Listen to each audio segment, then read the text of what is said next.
आप जो मेरा वीडियो देख रहे हैं, आप कोई ना कोई स्ट्रेस से गुजरते ही होंगे।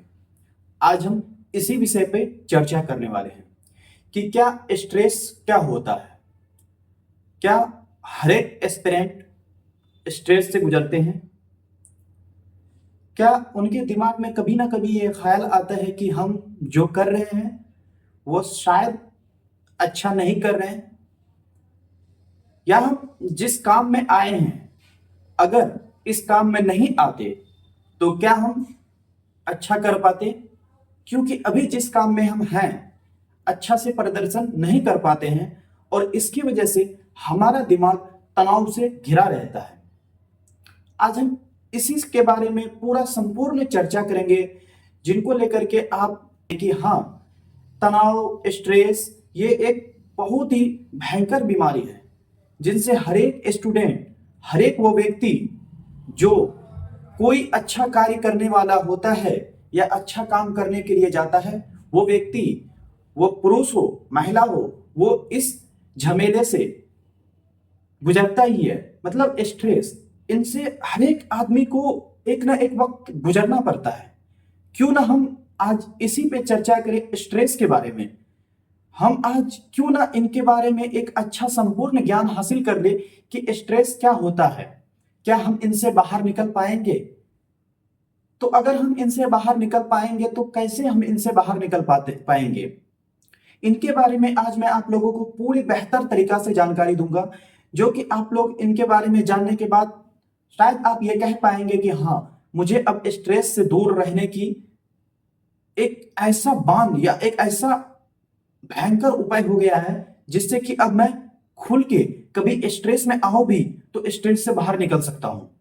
नंबर 1, हम जिस एग्जाम की प्रिपरेशन करते हैं, या तो वो यूपीएससी हो या नीट हो या जेआरएफ हो या बीपीएससी हो, ऐसे तमाम एग्जाम जो कि जिसमें देखा जाए तो तकरीबन लाखों करोड़ों की संख्या में स्टूडेंट होने के बावजूद कुछ चुनिंदों बच्चों को चुना जाता है इस एग्जाम में, और इस एग्जाम में वह बच्चे सफल हो जाते हैं। हम इसी के बारे में अभी बात कर रहे थे और यह बात आ गई एस्पिरेंट्स की, जो कि हम एस्पिरेंट्स इनसे गुजरते हैं। कुछ एग्जाम में तो अगर बच्चे एग्जाम पास नहीं कर पाते हैं तो उनको पेरेंट्स के द्वारा मार लगती है। अभी कुछ दिन पहले की एक घटना है महाराष्ट्र की, जिसमें कि नीट एस्पिरेंट नीट का एग्जाम में पास नहीं हुआ तो उसके पेरेंट्स ने उसे मारा और वो बच्चे ने आत्महत्या कर लिया, सुसाइड कर लिया। कितना घिनौना काम होता है आपके नजरिए से, लेकिन ये काम उस वक्त इंसान को मजबूर कर देता है सुसाइड करने के लिए जिस वक्त समाज की प्रेशर, लोगों की प्रेशर, घर वाले के प्रेशर इंसान के अंदर आते हैं तो इंसान सुसाइड करने पे मजबूर होकर के वो इंसान सुसाइड कर। दूसरी बात, हम एस्पिरेंट्स जैसे कि हम विद्यार्थी हैं तो हम लोग यूपीएससी की तैयारी करने के लिए आए हैं। कोई भी माध्यम हो, हिंदी हो, इंग्लिश हो, या हम कोई स्टेट पीसीएस की तैयारी करते हैं या यूपीएससी की करते हैं या नेट जेआरएफ की करते हैं या नीट की करते हैं या आईआईटी की करते हैं, किसी भी चीज की अगर हम प्रिपरेशन करने के लिए बड़े शहर आते हैं, गांव से उठ करके आते हैं, बड़े शहर आते हैं, तो हम लोग अक्सर देखा जाए हम स्टूडेंट तो एक ऐसे स्कूल से पढ़ के आते हैं, एक ऐसे मोहल्ला से आते हैं, एक ऐसे नीचे तबके के समाज से आते हैं जहां से ऊपर उठकर बड़ी बात हो जाती है। हम लोग जिस स्कूल से पढ़ के आते हैं उस स्कूल में शायद आपको पता होना चाहिए उस स्कूल में अंग्रेजी की कितनी भूमिका होती है। उस स्कूल में अंग्रेजी को तो पढ़ाया ही नहीं जाता है। शायद मैं जिस स्कूल से पढ़ के आया हूं उस स्कूल के बारे में बात कर रहा हूं, और आप लोग जिस स्कूल से पढ़ के बारे में भी मैं बात कर रहा हूं। आप लोग इस बात को ध्यान से समझ सकते हैं। जैसे कि हम गांव समाज, छोटे सरकारी स्कूल, प्राइवेट स्कूल से पढ़ के आते हैं, वहां इतना अच्छा इन्वायरमेंट नहीं होता है, वहां इतना अच्छा सिखाया नहीं जाता हम लोगों के साथ, वहां इतना अच्छा बताया नहीं जाता है।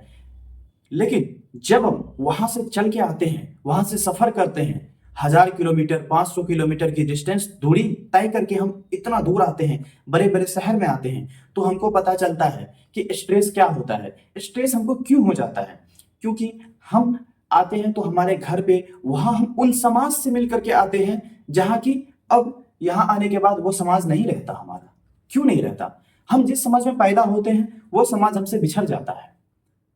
हम जिस समाज से लगाव लगा के रखते हैं, जिस समाज को हम ये समझते हैं कि ये मेरा समाज है, परिवार है, घर है, एक वक्त आने के बाद मैं वहां से आ जाता हूं या आप वहां से आ जाते हैं या लड़कियां आ जाती है, लेकिन जब दूर आते हैं, दिल्ली, इलाहाबाद या प्रयागराज, ऐसे ऐसे बहुत सारे शहर, छोटे छोटे शहर से आकर के बड़े शहर में आना, उसके बाद कोई भी गवर्नमेंट एग्जाम की तैयारी करना, उसके बाद इंसान को स्ट्रेस आता है, बहुत गलत फीलिंग आती है। क्यों?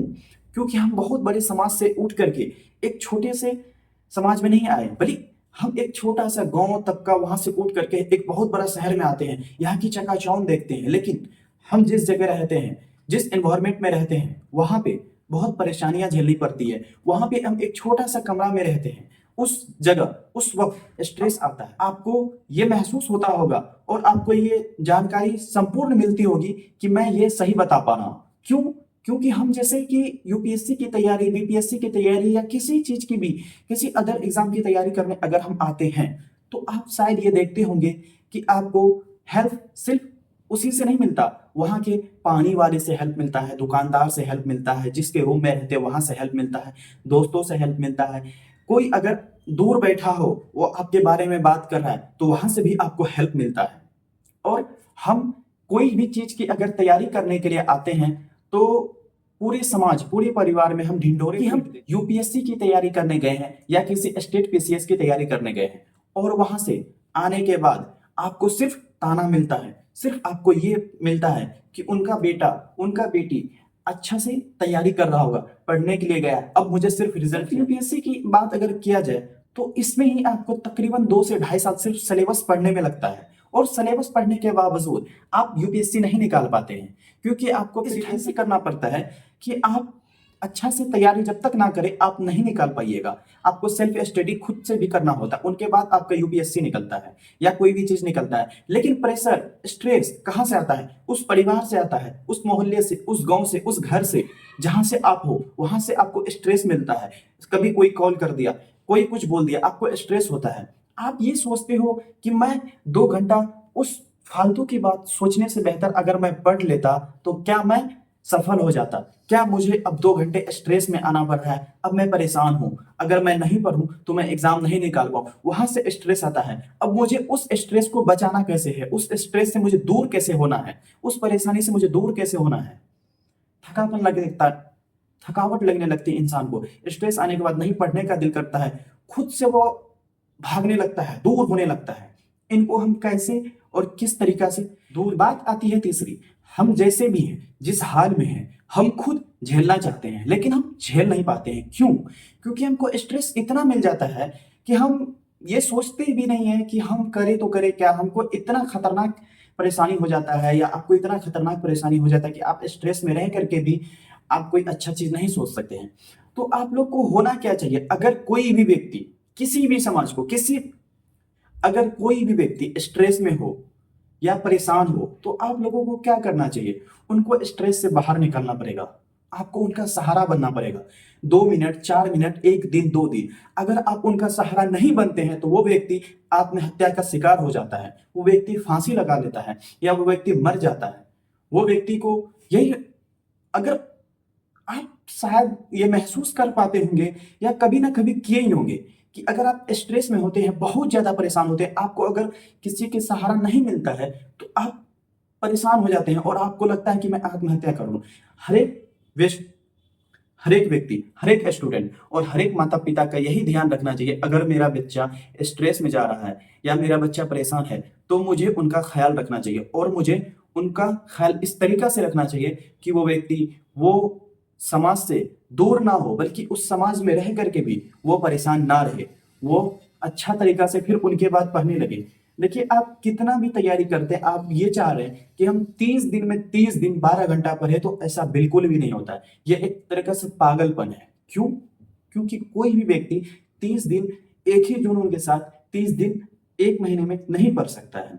आप अगर 30 दिन में अगर 20 दिन, 22 दिन, 24 दिन, 25 दिन आप अगर आराम से पढ़ रहे हैं, आपको 4 दिन 3 दिन का स्ट्रेस आ रहा है, आपको लगता है सब चीज छोड़ छाड़ करके चले जाओ, नहीं पढ़ो, तो आप बिल्कुल बेहतर व्यक्ति हैं। आप अपने साथ ये चीज आजमा करके देखिएगा। आपको हर एक कोचिंग वाला ये सिखाते होंगे, वो कोचिंग वाला वो सिखाते होंगे कि नहीं 30 दिन में 30 दिन भी इंसान को पढ़ना चाहिए। हाँ, मैं मानता हूँ 30 दिन में 30 दिन इंसान को पढ़ना चाहिए, लेकिन एक तरह से, एक लगन से कोई भी व्यक्ति 30 दिन नहीं पढ़ पाता है। कभी 1 दिन 2 दिन उसको छुट्टी चाहिए, कभी 1 दिन 2 दिन उसका दिमाग थक जाता है, उनको रुकावट होती है, किसी चीज का परेशानी होता है, ऐसा हो सकता है, समझे। कोई भी व्यक्ति 30 दिन में 30 दिन नहीं पढ़ पाएगा। और आप ये चाह सकते हैं और ये समझ सकते हैं कि आपको अगर ऐसा हो रहा है तो आप बिल्कुल बेस्ट और बेहतर विद्यार्थी हैं।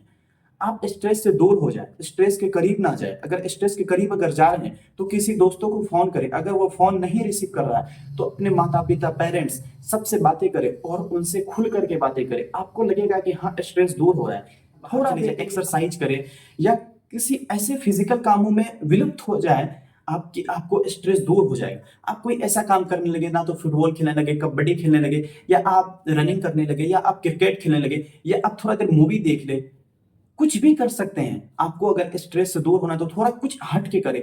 आपको अगर पढ़ने में बहुत ज्यादा परेशानी हो रही है तो थोड़ा देर आप पढ़ाई को छोड़ दें, आप थोड़ा दूर चले जाए, डिस्टेंस हो जाए उनसे। थोड़ा देर बाद फिर आप आएंगे तो फिर आपको सही से और बेहतर चीज आपको खुद के अंदर देखने को लगेगा। अगर आप लोगों को मेरा वीडियो से थोड़ा भी कुछ भी फायदा होता हो तो आप इस वीडियो को दूसरों तक शेयर करें। ये वीडियो अगर दूसरा आदमी देख रहा है तो स्ट्रेस से दूर होगा, किसी की मदद करेगा। आप लोग प्लीज इस वीडियो को ज्यादा से ज्यादा शेयर करें। और शायद आप लोग सब्सक्राइब नहीं किए होंगे तो मैं चाहता हूं कि आप लोग सब्सक्राइब कर ले। अब मैं इसलिए चाहता हूं कि आप सब्सक्राइब कर लें, ताकि इतना इंपॉर्टेंट और अच्छा वीडियो अगर आप मिस कर पा रहे हैं तो मुझे नहीं लगता है कि आपको मिस करना चाहिए।